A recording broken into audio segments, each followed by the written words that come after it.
Hi குட்டீஸ், welcome to குழந்தைகள் உலகம். இன்னைக்கு நம்ம டே 4ஓட வொக்காபுலரி வேர்ட்ஸ் இந்த வீடியோவில் பார்க்கலாம். நம்ம 3 வேர்ட்ஸை எடுத்திருக்கோம். அந்த 3 வேர்ட்ஸோட மீனிங் என்ன, அதை எப்படி சென்டென்ஸில் யூஸ் பண்ணுறது அப்படிங்கிறது தான் நான் உங்களுக்கு இந்த வீடியோவில் சொல்ல போகிறேன். இது டே டு டே லைஃப்பில் யூஸ் பண்ணுற 3 முக்கியமான வேர்ட். ஃபர்ஸ்ட் வேர்ட் என்ன அப்படின்னு பார்த்தீங்கன்னா ஹிக்கப்ஸ். First word hiccups. ஹிக்கப்ஸ்னா விக்கல். ஹிக்கப்ஸ்னா விக்கல்.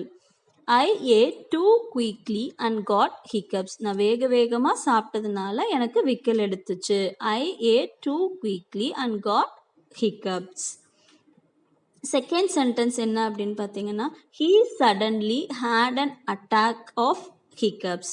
திடீர்னு அவங்களுக்கு விக்கல் எடுக்க ஆரம்பிச்சிருச்சு அப்படின்னு சொல்கிறோம் இல்லைங்களா, அதுதான் he suddenly had an attack of hiccups.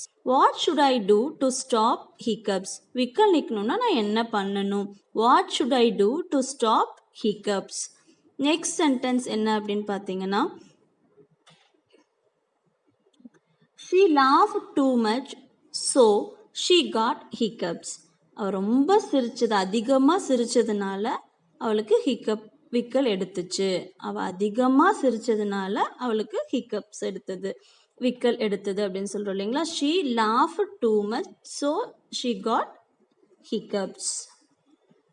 நம்ம அடுத்த வேர்ட் நம்மளோட வீடியோவில் என்ன அப்படின்னு பார்த்தீங்கன்னா sneeze, தும்புறது. ஸ்னீஸ்னா தும்புறது. this pepper made me sneeze. அந்த மிளகுத்தூள் இருக்கு இல்லைங்களா, அது என்ன தும்ப வச்சிச்சு. சிலர் அந்த பவுடரோட அந்த இது காரம் நமக்கு மூக்கில் இருந்தால் நம்ம ஆட்டோமேட்டிக்காக தும்ப ஆரம்பிச்சிடும் இல்லைங்களா, அதுதான் this paper made me sneeze. Next sentence பார்த்தீங்கன்னா I couldn't stop sneezing. I couldn't stop sneezing. என்னால் தும்புறதை நிறுத்த முடியல. When you have a cold you sneeze a lot. எப்பெல்லாம் உனக்கு சளி இருக்கோ அப்பெல்லாம் நீ ரொம்ப தும்பிட்டே இருப்ப. When you have a cold, you sneeze a lot. The smoke reached her and made her sneeze. இந்த புகை அவளை போய் சேர்ந்ததுனால தும்ப ஆரம்பிச்சிட்டா. When we sneeze, our eyes closes. நம்ம எப்போ ஸ்னீஸ் பண்ண ஆரம்பித்தாலும் தும்ப ஆரம்பித்தாலும் ஆட்டோமேட்டிக்காக பார்த்தீங்கன்னா நம்ம ஐஸ் க்ளோஸ் ஆயிரும். அடுத்த வேர்ட் இன்னைக்கு பார்க்க போகிற அடுத்த வேர்ட் என்ன அப்படின்னு பார்த்தீங்கன்னா காஃப், இரும்பல். ஸ்னீஸ்னா தும்பல், காஃப்னா இரும்பல். I coughed all night long. நான் நைட்டு ஃபுல்லாக இரும்பிட்டே இருந்தேன் அப்படின்னா I coughed all night long. The dust made me cough. இந்த குப்பை என்னையா இரும்ப வச்சிச்சு. ஸோ டஸ்ட் அலர்ஜி இருக்கிறவங்க ஆட்டோமேட்டிக்காக நம்ம அந்த இடத்துல போனால் இரும்ப ஆரம்பிச்சிடும் இல்லைங்களா. The dust made me cough. Next sentence பார்த்தீங்கன்னா his cough was nearly cured. கிட்டத்தட்ட அவளோட இரும்பல் சரியாயிருச்சு. His cough was nearly cured.